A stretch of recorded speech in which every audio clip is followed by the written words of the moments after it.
How's it going, everyone? It's Sam. Today, I want to go through the crypto market and what you can expect this week because this is a massive week for crypto. And I think a lot of people don't really notice it because they're not maybe too tuned into the stock market. But this is going to be a massive week for crypto. We also have some big events coming up. And I just want to look at the overall market because you do have to notice what's happening behind the scenes. Otherwise, you might miss out. So if you guys don't mind hitting the like button and subscribe button, I appreciate that. There's also a link down there to BlockFi. So there you can get an interest rate on your cryptocurrency if you're outside the US. If you're in the US, you still get up to a $250 bonus when you sign up and start depositing. There's also a link down there to Unstoppable Domains. They are working with so many different groups now, so many different companies, and have so many different integrations and make it way easier to receive crypto by giving you a readable wallet address. I would highly suggest it for, just a couple bucks. You can start with one of the Unstoppable Domains. Now, just a few days ago, we got this message from Terra UST, which was things are about to get spicy real soon. Bears beware, probably bears beware. And I covered this in the video just a few days ago, but this is interesting, to say the least. I mean, it sounds like they're going to be making some big purchases. We see Terra do this, we see MicroStrategy do this, we see large whales do this as well, like the number 3 wallet's been accumulating recently. And it seems like people are just trying to get their hands on as much crypto as possible. And we'll look at some charts here in a moment that show that people are trying to accumulate a lot right now. But overall, that's not really helping the crypto market too much right now. You can see that Bitcoin's at 39,700. We're floating right between 39,000 and 40,000. We were back up to about 43,000 just a few days ago. But then the Dow had one of the worst days that's had, actually the worst days since back in 2020. So why is that happening? Well, these are highly correlated right now. You can see the one-day correlation to the NASDAQ is extremely high, about 0.98. So if NASDAQ goes down, well, then Bitcoin's going down. The whole crypto market's going down. And the fact is we have a huge week ahead of us. We have some of the biggest tech companies in the world announcing. Take a look, Microsoft, Alphabet, Visa, GM even. We have Meta, PayPal, Ford, Teladoc, not a huge company there, but we have Twitter, Apple, Amazon, Roku, some of the biggest companies in the world announcing this week.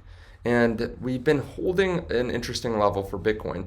If I get myself out of the way here, you can see we have been staying above this trend line. I mean, we've bounced off this all the way back since 2020. So we've been right above it, and right now it's sitting around 36,000.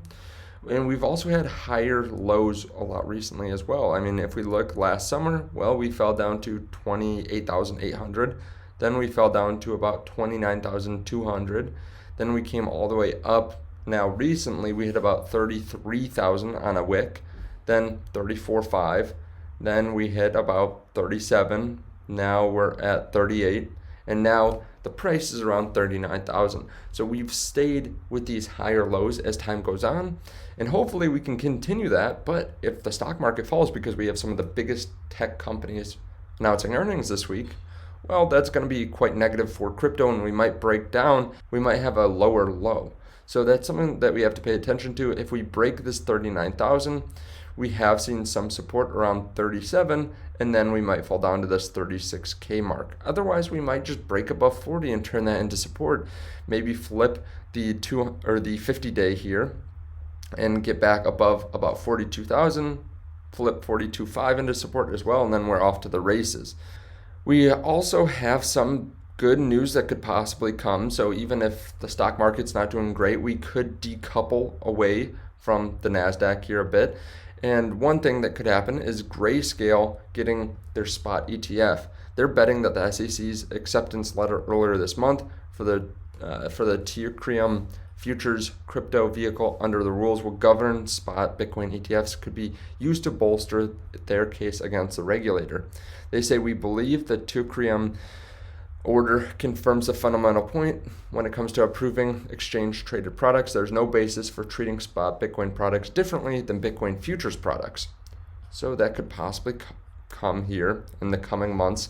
It's unclear at this point, but it does sound like a lot of people in the industry are expecting this to come.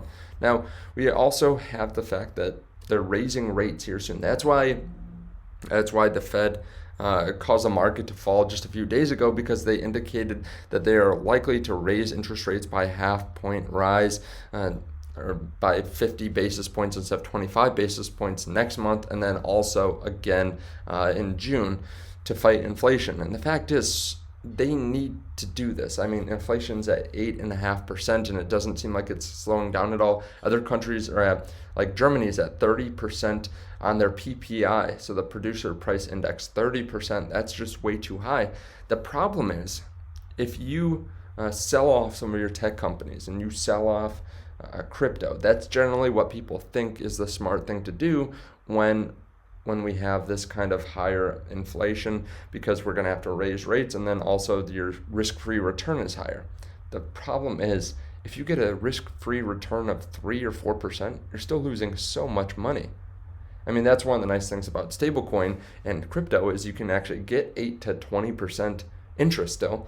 It's riskier than having it in a risk-free return in the bank or U.S. Treasuries or something like that. But the fact is, 3%, you're still having a real yield of negative 6% right now. And that's conservative. It might be much more than that you're, or much less than that you're getting, much more negative. So fact is, you can't really afford to hold cash or these risk-free investments for too long, because then you're just going to get left behind due to inflation. I mean, sure, if inflation starts coming down, fine, that's great, but it doesn't look like it's coming down soon.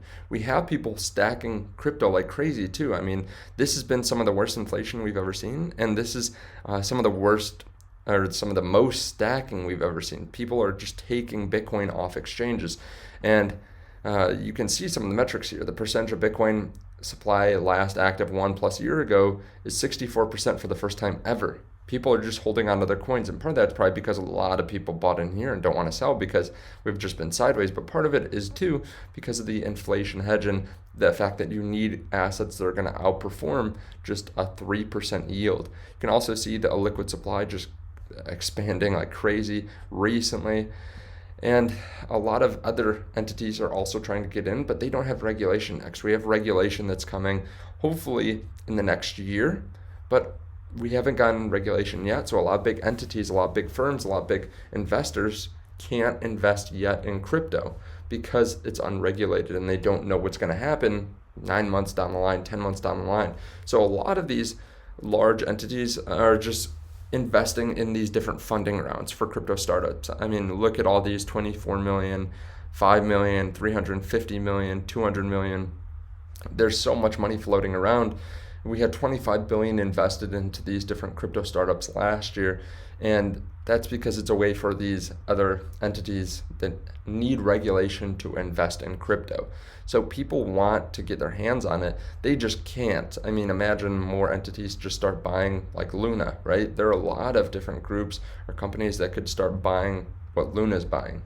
But the fact is they still need regulation. So pay attention to this, right? It's important to have your hands on enough Bitcoin to outpace all the inflation that we're seeing. And while it's hurting right now, we still have higher lows consistently. So right now, I'm not worried. If we broke down below 36,000, that would be quite negative. But right now, I am happy where we're at. And we have to pay attention though, because it's going to be a big week, right? We have a lot of earnings. We have a lot of fear in the market. So if the earnings go poorly, Bitcoin could break down if it holds that correlation to the NASDAQ. I have some money on the sidelines. I also am ready to buy in case we see that dip, but I'm also happy to be buying some stocks as well. So if some of these great companies fall 10, 20%, like Google, if Google falls under 2,000, I'm buying that like crazy. Let me know your thoughts on this though underneath the video. Thank you guys so much for watching. Check out the link to Unstoppable Domains and to BlockFi underneath the video, and I'll see you in the next one. Bye.